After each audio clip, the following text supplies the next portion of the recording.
Hey guys, welcome to the classical civilization, somewhat of a review.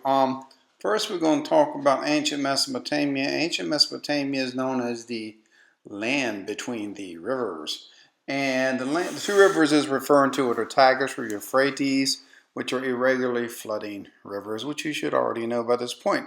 The Tigris and Euphrates are used by using canals. The Tigris and Euphrates were used to turn the desert land into more prosperous farmland, which turned Mesopotamia into a powerful civilization and basically the breadbasket of the ancient world. The basic structure of the ancient Mesopotamia political structure was a city-state, based on city-states like Babylon, Sumer. Each one would have a wall around it because they had no natural defenses in that area. And these city-states will mainly be fighting each other. Once in a while, one like Babylon or Sumer, once in a while would come up and become the dominant power and unite the area, but that'd only be ever so briefly. Famous person from that area, you don't remember, you should remember Hammurabi and his Hammurabi's Code. And so we reviewed a lot more on that, and I have a lot more on my YouTube, so make sure you take a look at that on my YouTube as well as go through your notes on this. Now we're going to talk about a couple other civilizations that we haven't spent too much time on. First, let's talk about the Phoenician civilization, which is basically located in Palestine. That's that purple column all the way to the, I think it should be to your right if you're looking at the screen like I am. And basically, the big thing about Phoenicians, they shared their alphabet through trade with the Greeks. And more importantly, the Phoenicians were very powerful trading people, and they established the city of Carthage, which would eventually lead to challenge the Romans for the control of the Mediterranean. So just remember the Phoenicians. Also, we're not going to cover this on this review, but Egypt. Remember, the polytheistic religion is very different from that of the polytheistic religion of Mesopotamia. It does have a more positive view of the afterlife. The Egyptians have a theocracy, unlike the monarchy-based society of Mesopotamia. The theocracy of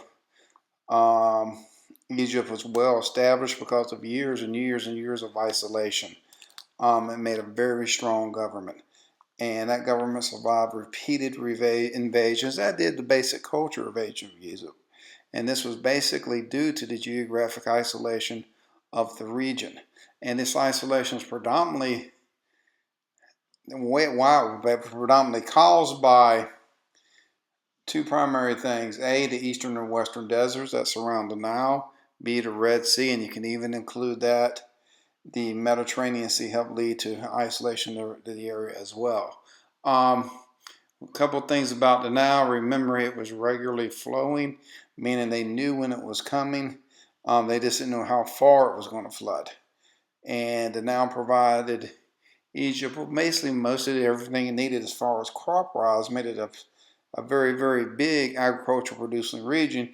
But unlike Mesopotamia, Egypt was blessed with other resources such as gold, silver, tin, and other resources that places like Mesopotamia were not. So when you look at Egypt, it is a very powerful nation, predominantly not only due to its location, but its geographic isolation created an extremely stable government that lasted for centuries, and its geography also set it up with a vast amount of resources that other civilizations necessarily did not have access to.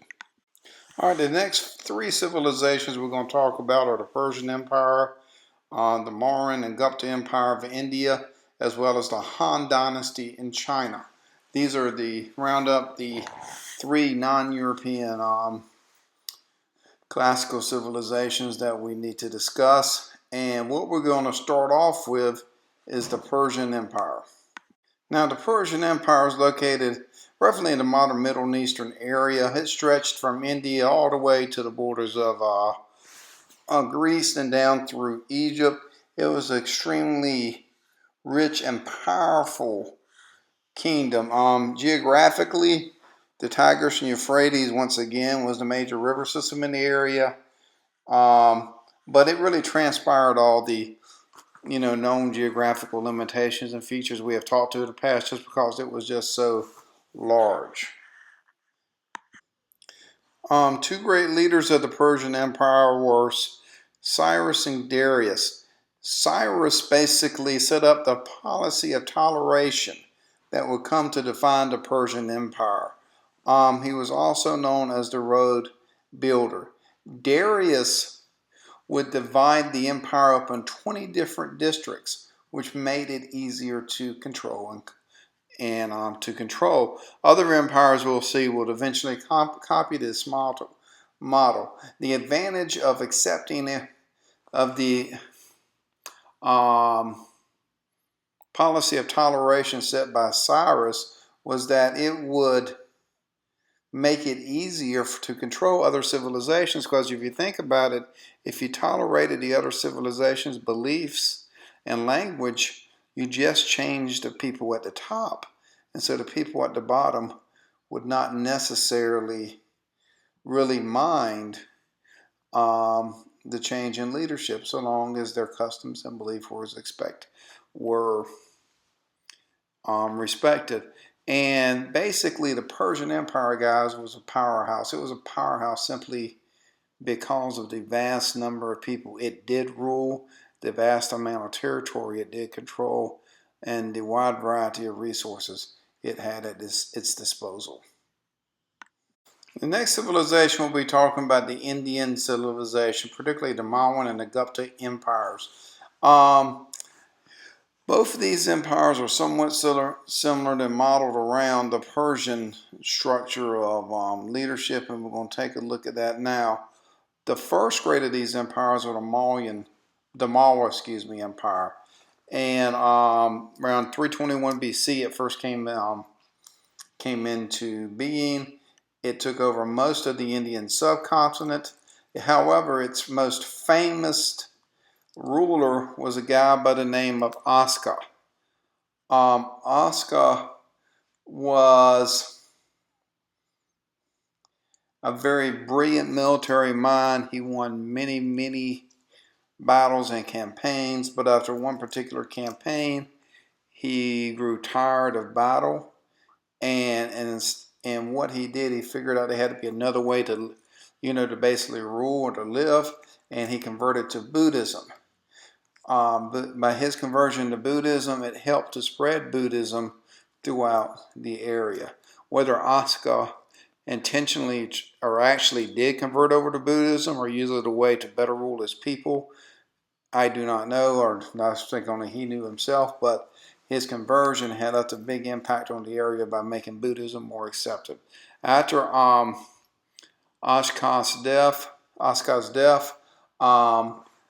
the Gupta Empire took over, and with the Gupta Empire came the classical age of India, where great advancement of mathematics and science, and including the number 0.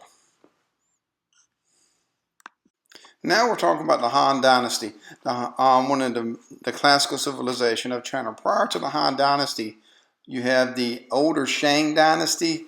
Then you have the Chao, or it's pronounced Zhao Dynasty. The Zhao Dynasty is where Confucianism first comes up. It's where the Mandate of Heaven comes up, and it was the start of the dynastic cycle. At the end of the Chao or Zhao Dynasty came the period of war in states. Followed this massive confusion of the period of war in the states came the Qin Dynasty. It's spelled Qin. And now with the Qin Dynasty, you had the imposition of legalism. And you remember what legalism is, the belief that everybody's bad and you had to have tough laws to punish everybody or else they'll get out of hand. And you can sort of understand why the Qin Dynasty put forward legalism, because they just followed this period of war in the state where there were mass chaos. And so they were trying to restore order to China, and they tried to, through this legalistic philosophy, which was ultimately rejected by the Chinese people because they overthrew that dynasty shortly after its establishment. And then after the Qin Dynasty came the Han Dynasty. This was the classical age of China. It's what you think of as China when you think of classical China. They extended the Great Wall to its greatest lengths. They started developing the Silk Road. They introduced something called the civil service system, basically professional bureaucrats. And the civil service system was based basically on the teaching of Confucianism. And Confucianism basically, based social order on family relationships. But even more importantly for government, Confucianism says, well, birth doesn't necessarily establish you as a great person. What establishes difference in society is education. And this was really put into practice by the Han Dynasty. They instituted the first civil service system in the world.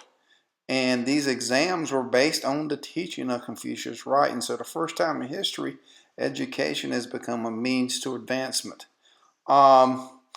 Han Dynasty was also a time of great technological advancement for the Chinese people.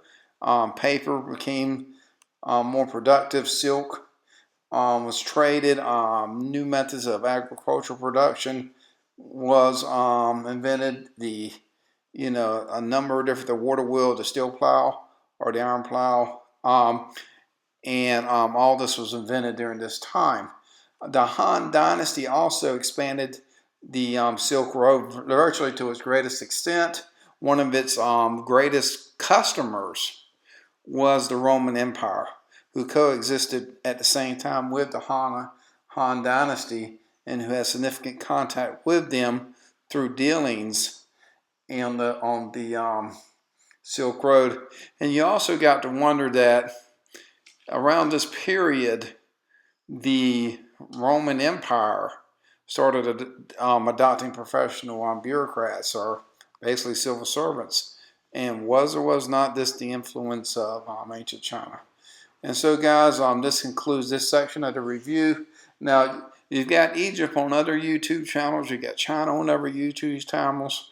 I'm not going to do probably not going to do a review on Greece and Rome, since we covered those so recently, and I think I've already got videos out there on them. All right, y'all take care. Talk to you later. Bye-bye.